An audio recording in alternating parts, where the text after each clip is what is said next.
Bem-vindos ao QG Geek! Eu sou o Elon e estamos aqui para uma resenha que eu não sei dizer se ela é de continuação. Por que dessa confusão, galera? A resenha de hoje é do livro A Dama da Meia-Noite, o primeiro livro da coleção Artifícios das Trevas. O que acontece aqui, pessoal? Esse livro se passa 5 anos após Instrumentos Mortais. Então, teoricamente, ele seria uma continuação. O que acontece em Os Instrumentos Mortais tem uma relação com o que acontece nessa história. Entretanto, aqui eu tenho que bater palma para a autora. Cassandra Clare, ela fez uma coisa que muito autor aí, marmanjo, não tem coragem de fazer. Ignora os personagens que fizeram sucesso na outra história. Simon, Clary, vocês sabem que eu amo Simon. Jace, Clary, não, Clary eu já falei. Isabelle, Alec.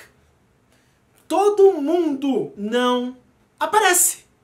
Ela dá espaço para personagens completamente novos. Eles apareceram no último livro de Instrumentos Mortais. Entretanto, eles não tiveram o destaque que eles têm aqui de protagonismo. E o melhor de tudo, você não sente falta dos personagens antigos.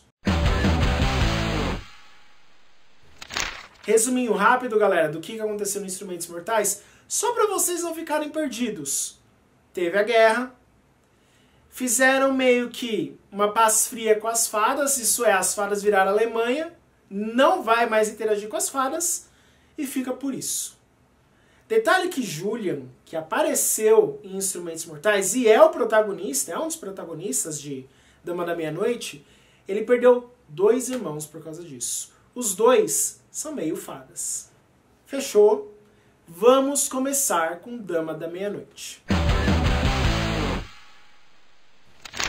história começa com Emma, que é efetivamente a protagonista. Ela apareceu um pouquinho em Instrumentos Mortais, só que agora ela está com 17 anos. Mulher formada, já é uma caçadora assim de renome, e ela está no mercado negro, no mercado do submundo.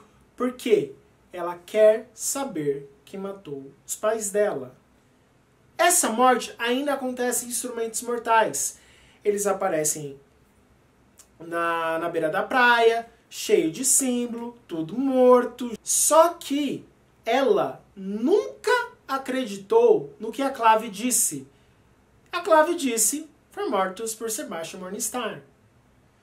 Só que ela sempre ficou, mas não foi. Não é o padrão de morte deles. Aconteceu algo diferente.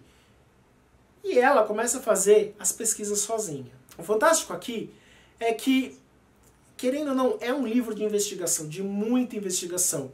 Um dos personagens, Tiberius, ele é fanático por Sherlock Holmes. E as referências são inúmeras. Para quem gosta de Sherlock Holmes, também é um livro, um prato cheio.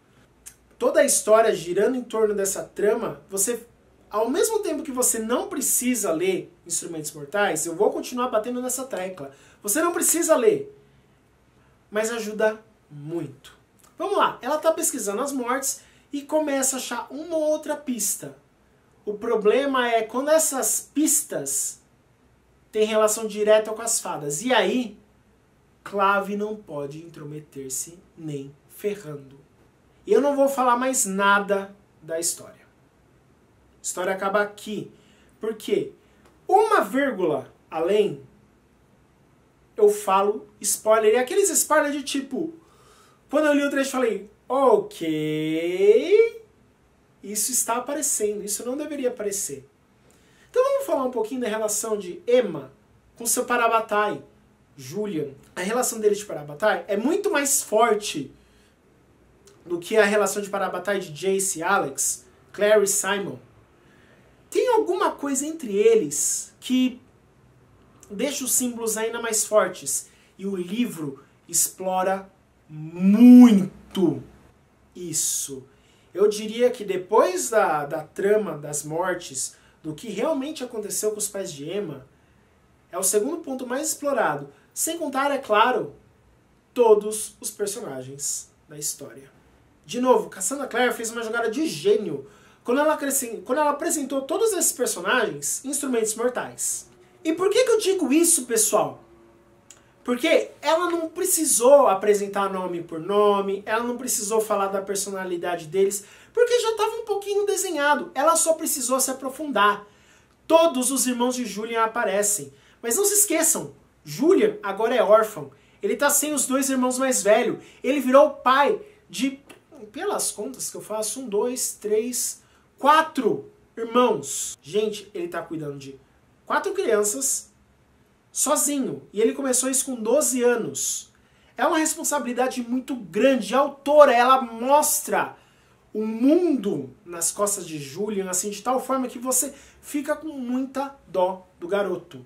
Especialmente porque ele tem que treinar para ser um caçador de sombras. Então, é desesperador a situação dele.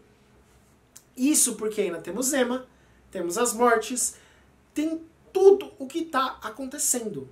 E detalhe também, uma personagem que é apresentada nesse livro, Cristina, uma mexicana. Ela é fantástica. Ela aparece brevemente, tá? Ela não tem aquele destaque que eu realmente gostaria, mas o que ela aparece, ela não é um alívio cômico, mas ela é um alívio para muita coisa tensa que acontece nessa história. Pessoal, como eu disse, logo no comecinho aparece um trecho que é spoiler se eu contar. E para eu contar além dele, eu tenho que explicar o que aconteceu. Então eu fico preso nisso. Porque o segundo livro eu ainda não li, mas acredito que eu vou poder falar muito mais para vocês. Especialmente com tudo que se desenhou nesse primeiro. Eu não falei para vocês o que é a Dama da Meia-Noite. Eu não falei no que as mortes estão ligadas. Porque é um livro policial. Tem toda uma investigação por trás, pista atrás de pista, atrás de pista, e brigas que me lembrou muito histórias de Sherlock Holmes. E com isso, eu acabo deixando para vocês lerem e descobrirem a história. Quando Emma e Julian, eles se reencontram. Por quê? A história começa só com Emma. Julian tá com a família em Londres, porque eles precisam visitar parentes. Lembrando, Julian é praticamente o que cria os irmãos dele, né? Tem o tio dele que mora lá na escola deles, que eu esqueci o nome no momento. Mas, basicamente, é só Julian. Quando eles voltam e você vê a interação dos Parabatai, de Emma e Julian, quando eles se olham, e a forma que a autora descreve, isso vai permear muito da história. Especialmente com um outro ponto que eu gostaria muito de contar pra vocês, mas infelizmente se eu contar é spoiler. Pessoal, essa é a resenha de hoje. Espero que vocês tenham gostado do vídeo. Se vocês gostaram, curte, compartilha aí embaixo, galera. Eu vou bater de novo na mesma tecla.